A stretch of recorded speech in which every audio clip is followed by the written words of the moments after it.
Olá, gente! Hoje a gente vai fazer alguns exercícios da nossa aula 14. A nossa aula 14, ela traz como tema reflexão, espelhos planos e espelhos esféricos. A gente vai fazer hoje os exercícios de números 7, 18 e 19. Então, vamos lá. Ó, começando com essa questão 7, que é uma questão da FUVEST.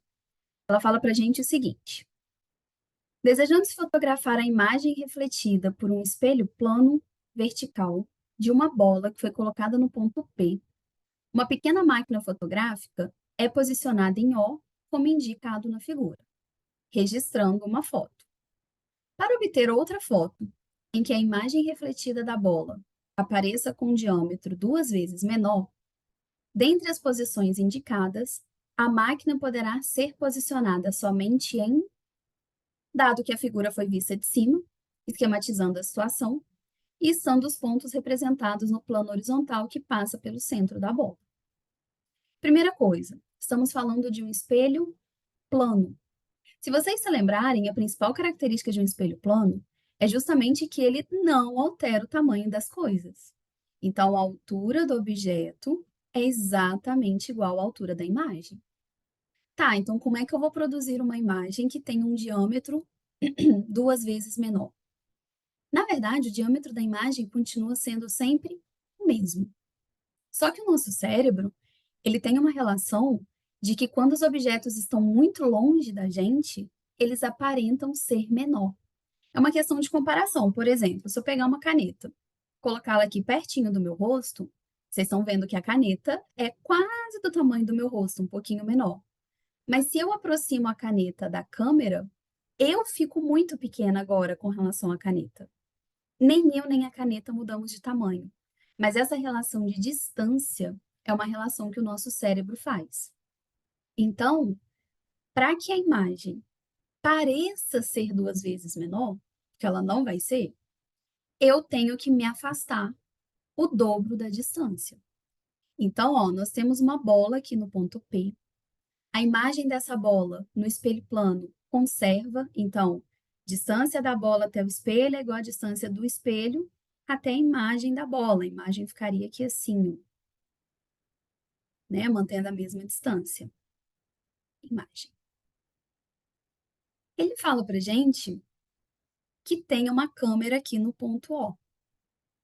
E essa câmera está a uma certa distância dessa imagem, que é o que a gente vai calcular. Eu vou chamar de distância antes. Como o espelho plano não tem fórmula, a gente vai tentar achar um triângulo aqui, ó. Se vocês repararem, é um triângulo 3, 4. Então, com certeza, a nossa distância antes vai ser 5. 5 unidades de medida. Eu não sei se é centímetro, se é metro. Então, 5 unidades de medida. Tá bem? O que eu quero agora? Eu quero colocar essa câmera numa outra posição, tal que a distância que antes era 5, agora vire 10.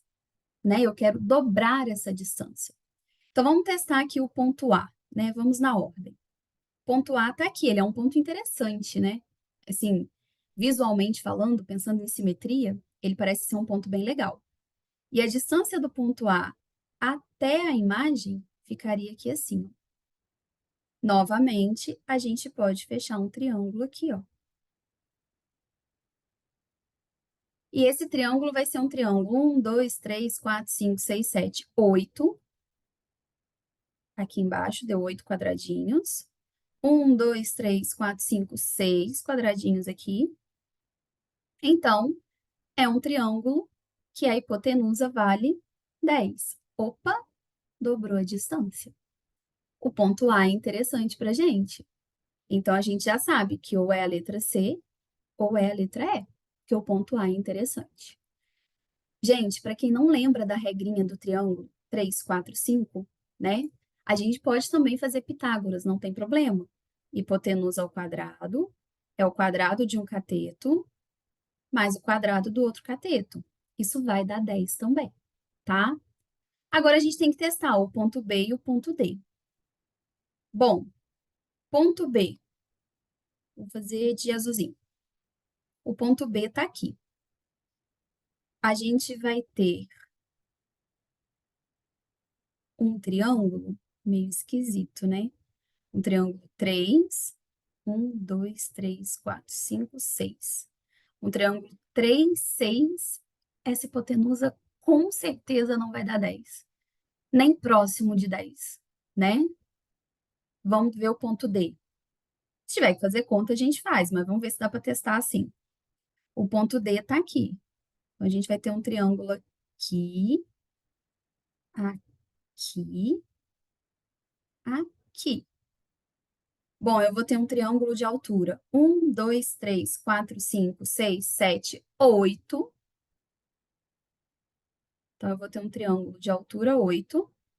1, 2, 3, 4, 5, 6, de base 6. Ah, de novo, gente, olha lá. 8, 6 e 10. Então, o ponto que dobra a distância, para dar essa sensação de que a imagem diminuiu 2 vezes de tamanho, são os pontos A e D da nossa figura. Perfeito? Vamos para o próximo. Questão 18. Nos faróis dos veículos têm sido empregados 2 espelhos esféricos, de modo a se obter o máximo de aproveitamento dos raios luminosos emitidos, como exemplifica o esquema abaixo, no qual os espelhos são representados pelas letras E1 e E2. Cortou um pedacinho aqui, ó, que é o E1. Para que haja o perfeito direcionamento dos raios de luz para frente do veículo, onde a lâmpada tem que estar posicionada? Gente, olha só, eu tenho 2 espelhos e eu quero que, independente de qualquer coisa, o raio de luz saia para frente do veículo. Eu quero que esse raio de luz saia paralelo, ok? Como a gente pode ver, são 2 espelhos esféricos e os 2 espelhos são côncavos. É só a gente lembrar que o espelho côncavo é aquele que é espelhado na parte interna. O convexo é espelhado na parte externa. Então, ali a gente tem 2 espelhos côncavos, ok? A minha lâmpada está numa posição que todo raio que sai dela e bate no primeiro espelho tem que sair retinho. Se vocês se lembrarem, isso vai acontecer no raio que a gente chama de foco paralelo. Todo raio que incide passando pelo foco, reflete passando paralelo. Então, com certeza, essa lâmpadazinha tem que estar no foco do primeiro espelho. Porque toda luz que sai dela, ó, reflete paralelo. Então, com certeza, essa lâmpadazinha está no foco. Agora, e com relação ao segundo espelho? Reparem que o raio de luz sai da lâmpada, bate no espelho 2 e retorna para a lâmpada, o que faz todo sentido. Porque eu preciso que ele retorne para a lâmpada para que ele faça o esperado, de ir no foco, sair paralelo. Então, qual é o raio que vai e volta em cima dele mesmo? É o raio que passa pelo centro. Porque o centro do espelho esférico, ele é a nossa própria normal. Então, o raio incide e volta passando em cima dele mesmo. Então, a nossa lâmpadazinha precisa estar no centro do segundo espelho, ok? Isso vai nos dar a letra C, lá no foco do espelho 1 e no centro de curvatura do espelho 2. Aproveito aqui para lembrar vocês o seguinte: a distância focal, o foco, ele é sempre metade do centro. Os espelhos têm tamanhos diferentes, têm diâmetros diferentes, vão ter raios, centros diferentes, e por isso essa proporção, tá? Todo raio de luz, não. Todo farol, o funcionamento é parecido com isso aqui. E isso é a cara do Enem, tá bem? Última questãozinha que a gente vai fazer agora é uma questão de cálculo. também de espelhos esféricos, mas para a gente poder lembrar as formulinhas.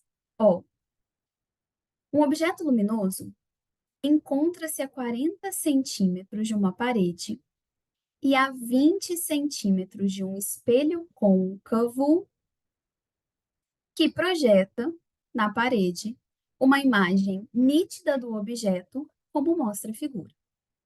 Considerando que o objeto obedece às condições de nitidez de Gauss, qual é a sua distância focal? Então, algumas coisas que a gente precisa perceber aqui no desenho. O objeto está aqui e ele tem uma distância de 20 centímetros até o espelho côncavo. Então, a distância do objeto é 20 centímetros. A imagem foi projetada a 40 centímetros do objeto. Então, a imagem, com relação ao espelho, ela tem 60 centímetros. Então, nós temos que o P, que é a distância do objeto, vale 20 centímetros. O P', que é a distância da imagem, vale 60 centímetros. Quais são as características dessa imagem, pessoal? Essa imagem é uma imagem invertida.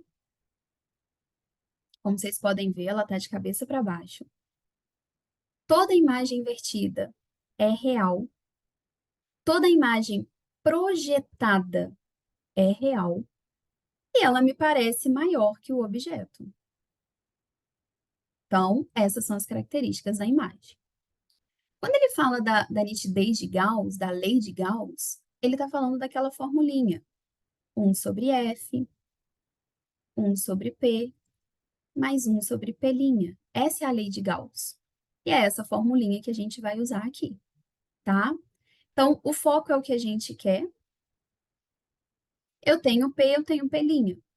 Então, 1 sobre F, 1 sobre 20, mais 1 sobre 60.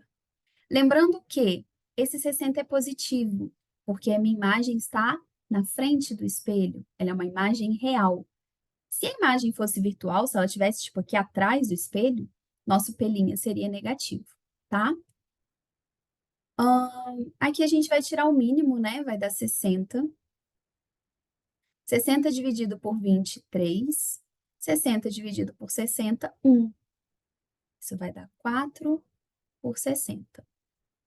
Então, o nosso foco é 60 dividido por 4, vai dar 15 centímetros. Reparem que o foco deu positivo, como tem que ser, porque no espelho côncavo, o foco sempre é positivo. Se fosse um espelho convexo, a gente esperaria que o foco desse negativo. Beleza? É isso, só aplicar a lei de Gauss. Ficamos por aqui, então.